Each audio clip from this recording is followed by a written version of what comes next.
guys! Welcome to my vlog. Ngayon i-share ko naman sa inyo ang 4 na requirements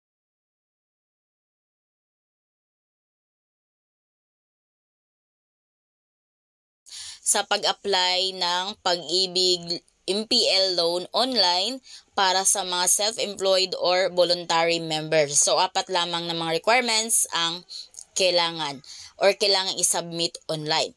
So, bago yan, kung kayo ay bago sa aking vlog, please consider to subscribe para updated kayo lagi sa mga informative at updated na mga videos ko. Ngayon guys, nasa mismong Pag-ibig website na ako. So, i-share ko lang sa inyo.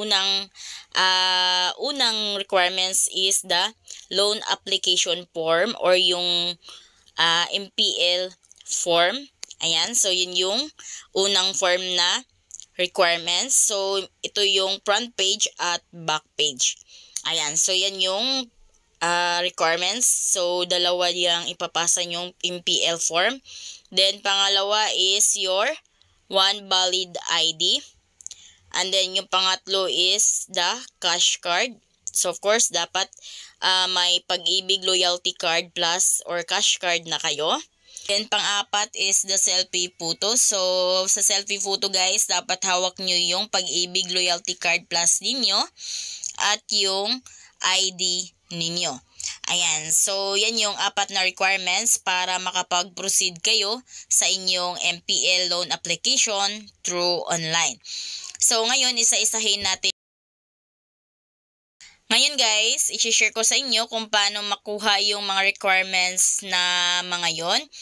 Ngayon, click nyo lang itong Google search sa cellphone ninyo. Then, dito sa my search, click nyo lang yan. Then, dito sa my search, search nyo lang yung MPL form. Ayan, so search nyo lang MPL form. Ayan, and then hanapin nyo lang dito yung MPL form. So, ito na yon. Multi-purpose loan MPL application form. So, click nyo lang itong form para ma-download. Ayan, nagda-download na yan. Ayan. So, dito guys, as you can see, for employed members ito. Ayan. So, para ito sa mga employed members, itong pangalawang form. So, as you can see kanina, pinakita ko sa inyo, may tinatawag silang form na front. So, ito yun yung front. Tapos ito yung back. Ayan. So, para ito sa mga employed ang back. Ayan. So, dito mag-fill up yung HR or employer ng mga employed. Ayan. So, ngayon, dahil hindi tayo employed, employed tayo or voluntary member, ngayon guys, ito lang yung ipaprint ninyo. Ayan. So, yan yung ipaprint ninyo. And then, after ninyo paprint ito, so of course, pipil upan nyo ito. So, pipil upan nyo lahat ang mga yan kasi pag once may nakaligtaan kayong hindi mapil upan dyan, so ang gagawin nila is i-reject nila agad yung mga i-reject nila agad yung application ninyo online. Ayan, so wag nyo kaligtaan yung mga dapat pipil upan dyan, yan mga yan. Ayan, so lahat dapat may fill up yan. Again, wag nyo na ipaprint ito dahil poor employed nito. So, ano nga ba ang pamalit ng form na ito? So, ang pamalit na form dyan guys na isasubmit ninyo is the affidavit of income dahil tayo ay self-employed or voluntary member. So, wag nyo na itong isali na ipaprint. Ngayon guys, balik ulit tayo sa Google search. Ayan. So, kanina, sinearch natin MPL form. Next naman is the affidavit of income.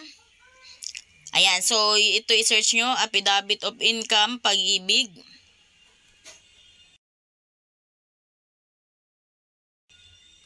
Ayan, so lalabas na agad itong form. So, click natin yan para ma-download. Ayan, so ito na yung form guys, affidavit of income. Ito na yung ipamalit nating form sa pangalawang form doon sa MPL form. Ayan, so dapat after nyo nito mapaprint, fill upan nyo lang. Then after nyo ma-fill upan ito mga ito guys, ayan yan yung mga pipill upan ninyo. Then dito, your signature. Ayan, then after nyo mapilapan yan guys, punta lang kayo sa pinakamalapit na law office, ipanotaryo nyo lang ito. Ayan, so ang bayad nyo sa abogado pag panotaryo nito is 150 pesos. Ayan, so but then depende pa rin sa law office na malapit sa inyo kung medyo mahal sila. But then yung sa akin, pag panotaryo ko nito is 150 pesos lamang. Ayan. So, ngayon guys, dahil may form na kayo ng pamalit doon sa MPL form. So, ito guys, ito na yung pangatlong requirements is your valid ID. Ayan, so picturean nyo lang yung valid ID niyo. So, dapat klarong-klaro. So, dapat colored yan at klarong-klaro. Ayan, then pang-apat guys na requirements is ito. So as you can see guys, ito yung sample. Kailangan mag-selfie kayo kasama yung one valid ID ninyo at saka yung cash card ninyo. So ito lang yung pang-apat na requirements. So as you can see, dapat readable yung UBID ninyo at saka yung Pag-ibig Loyalty Card Plus ninyo. Dapat nag-selfie kayo ng katulad din nito. So guys, take note na magpa-picture na lang kayo sa kasama nyo sa bahay para once na gamitin nyo yung front camera ng cellphone niyo, so baliktad yung mga letra dito. Ayan, so baliktad. So ang gagawin nyo na lang is magpa-picture kayo ng kasama ninyo sa bahay, gamitin yung likod ng camera ninyo para nababasa ang mga words dito. Dahil pag once guys, ang selfie camera yung gagamitin ninyo, so baliktad yung mga words dyan, hindi yan mababasa. So kailangan nyo pang yung i-edit pag once na front camera yung gagamitin ninyo. So again, dapat magpa-picture na lang kayo gamit ang back camera ng cellphone niyo para hindi nyo na i-edit.